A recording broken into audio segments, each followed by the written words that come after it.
There were many strange things happening on Northern Avenue, but none stranger than the morning Gloria walked in with her entire life compressed into a purple suitcase that squeaked when she dragged it. The neighbors had been waiting for something new to gossip about, having already exhausted debates over who trimmed their bushes too aggressively and which dog's bark was suspiciously bilingual. When Gloria stepped onto Archie and Edith's porch, thunder rolled in the distance, though it wasn't exactly thunder, just Mr. Sprinkles, the obese neighborhood cat, landing from a small jump. It was the kind of day where trouble smelled like perfume.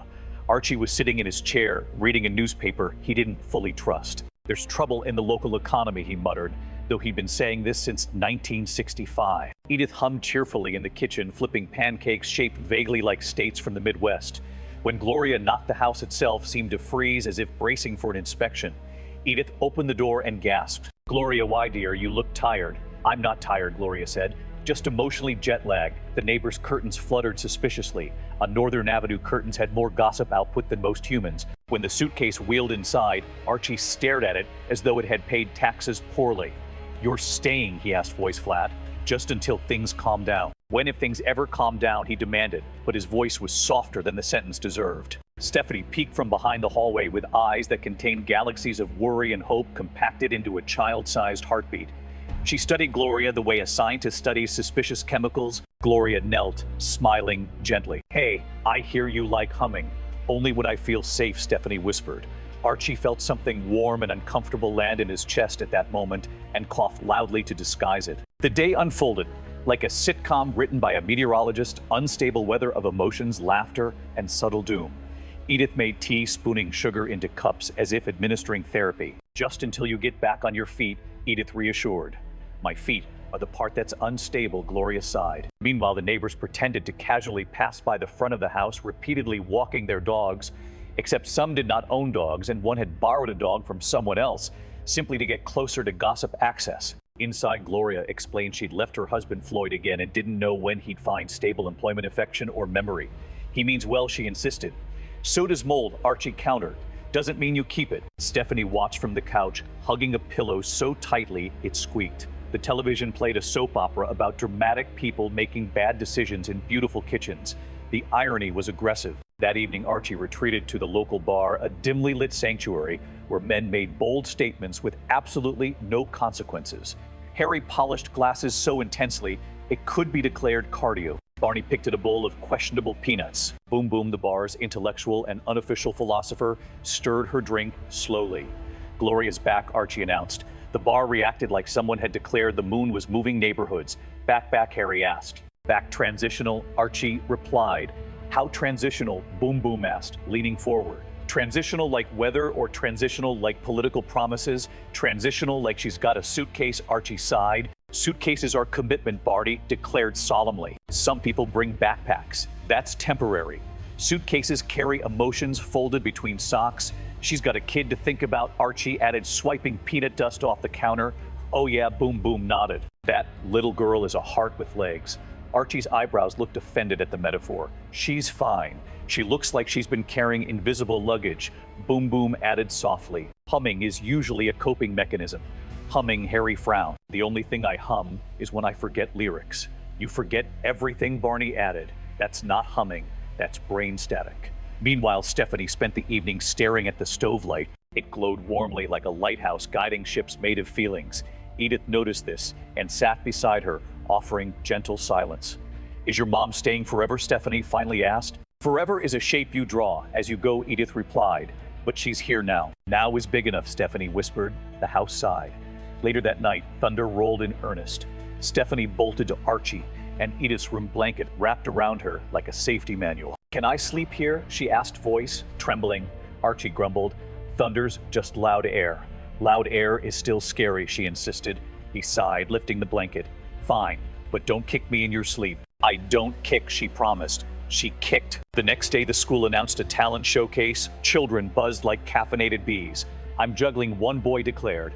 "I'm reading poetry about elbows," Annie announced proudly. "I can hum," Stephanie offered quietly. Humming, the taller kids blinked. "That's not talent." "Neither is elbows," Annie retorted. "But here we are." At home, Stephanie asked Archie, "Is humming weird?" Weird keeps the world interesting, Archie declared. Normal is just boring, wearing sunglasses. She hummed awkward scales. I sound like a sleepy bee. Better than an angry bee, Archie shrugged. The talent show rehearsals turned the school gym into chaos. A kid dropped pins, one swallowed a whistle. Teachers questioned life choices. When it was Stephanie's turn, she hummed a melody that sounded like the place between fear and bravery. The gym quieted. Even the bouncing basketball paused mid-bounce, reconsidering its priorities. Miss Carter dabbed her eyes. That was lovely. It wasn't even messy, Annie added proudly. Gloria attended the talent show, clapping nervously, glancing at the exits as though guilt could enter through doors. When Stephanie finished, the applause felt warm like soup. Afterwards, Gloria knelt, hugging her. You were so brave, Stephanie whispered. I hummed over fear. Teach me, Gloria whispered back.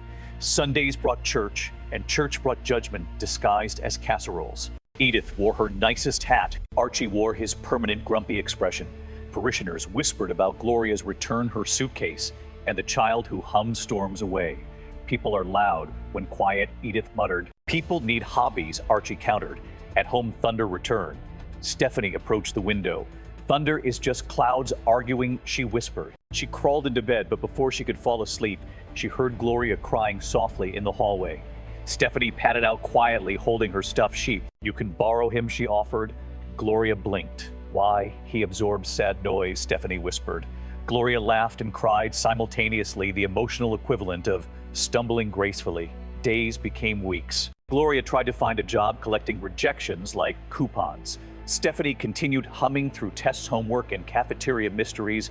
One afternoon, school held a family tree project. Children drew sprawling branches with grandparents, aunts, uncles, cousins, and that one family member everyone politely avoids at holiday dinners.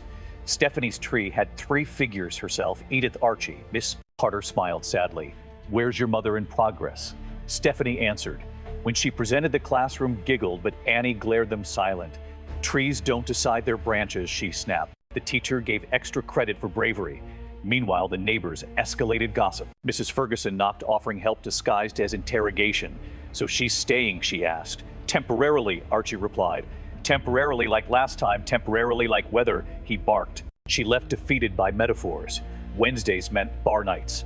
Archie grumbled about electricity bills, global warming, and the price of milk. Boom Boom scolded him gently. She needs stability. I'm stable, he insisted. You're stable, like an earthquake, she replied. Back at home, Stephanie rearranged fridge notes. One read, I hummed fear, quieter. Another, homes are air you can breathe. Gloria added one quietly, when no one watched, I'm trying. Thunder sniffed it, approved. When Floyd eventually returned, awkward and tired, the doorframe held its breath. I'm working now, he announced. Got steady shifts. Stable schedule, Archie demanded suspiciously. Mostly. Stephanie hugged Floyd with confusion rather than enthusiasm. Can I finish the school year here, she asked softly. Floyd swallowed disappointment and nodded. Archie disguised pride as a cough attack. Meanwhile, school launched a creators fair. Stephanie built a miniature house with a working stove light. Kids poked it. It's tiny. It's detailed, she corrected. Judges circled. They whispered. First place, they proclaimed. Archie pretended not to weep. Dust, he coughed. More thunderstorms came. More nights spent curled under blankets. But gradually, Stephanie slept in her own room harder, longer, deeper. The stove light stayed on just in case. Thunder, the dog, was adopted unofficially at first. Then officially when Archie bought him a chew toy shaped like existential dread. He's part of the contract, Archie said. What contract? Life. The house changed shape. Walls expanded with laughter. Chairs never felt empty. And Stephanie's humming softened from defense to decoration. Days rolled into small triumphs. Potluck parties, parent conferences, rooftop picnics, thunder-chasing pigeons who looked philosophically offended. The neighbors slowly changed tone. She's blossoming, Mrs. Ferguson admitted. She's practicing belonging, Boom Boom corrected. Edith taught Stephanie how to fold laundry so shirts wouldn't feel abandoned. Archie taught her how to argue with bills. Stephanie taught them how to breathe in storms. One night she placed a note on the fridge, family is room, and rooms can grow. And the house agreed quietly.